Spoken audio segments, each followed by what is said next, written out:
Hey, I want to talk to you a little bit about reading.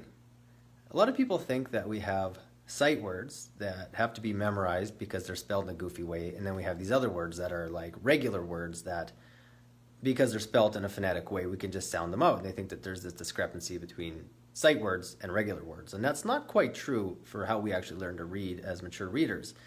When we look at the research and we put people into an fMRI and take some brain images while they're reading, we see that the goal of mature readers is to have all words become sight words. And what I mean by a sight word is that the moment that you see the word, you immediately and near simultaneously activate the meaning from it.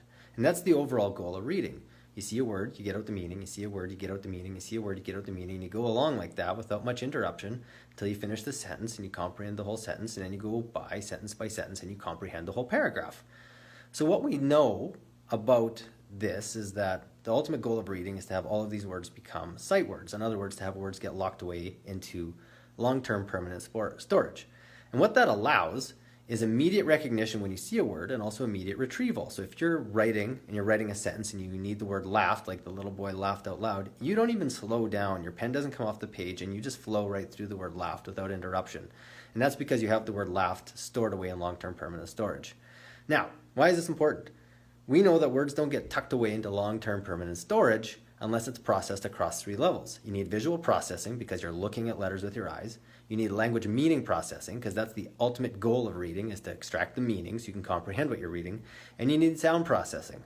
When we put these kids into the fMRI machine, they look at a word, we see that those sound processing parts of the brain that we use for listening and understanding as well as for speaking activates.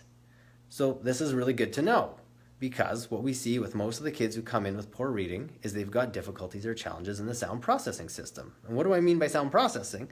Well, I mean that they have difficulties with discriminating and perceiving sounds. So they have difficulty clearly and accurately telling sounds apart.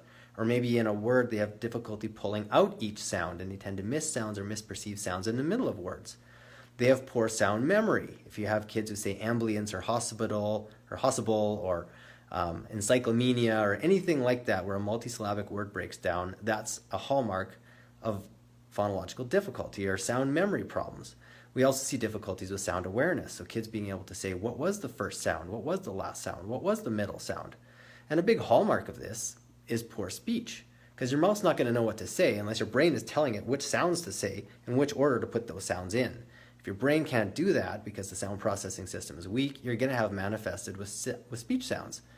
Which is why a speech-language pathologist is the person who needs to be working on reading for your child. They have foundational therapy skills around how to build sound processing, how to build language meaning, and how to get those brain areas connecting. Those neural pathways need to be completely hooked up in order for words to get locked away in long-term storage. And we're talking about things like sound awareness, sound discrimination, perception, phonological memory or sound memory, also being able to manipulate or reflect on sounds. All of that is precursor and needed. You will not be able to learn to read fluently and spell accurately if you do not have an intact sound system.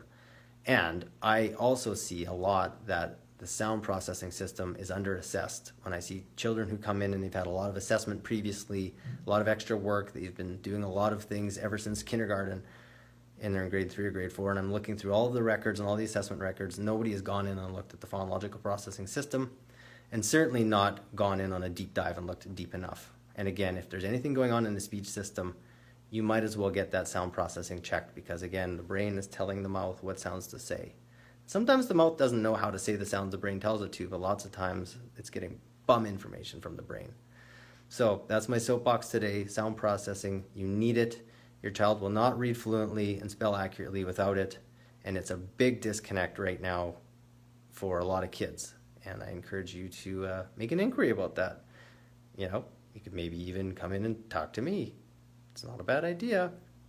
First one's free. All right, we'll see you out there. Thanks.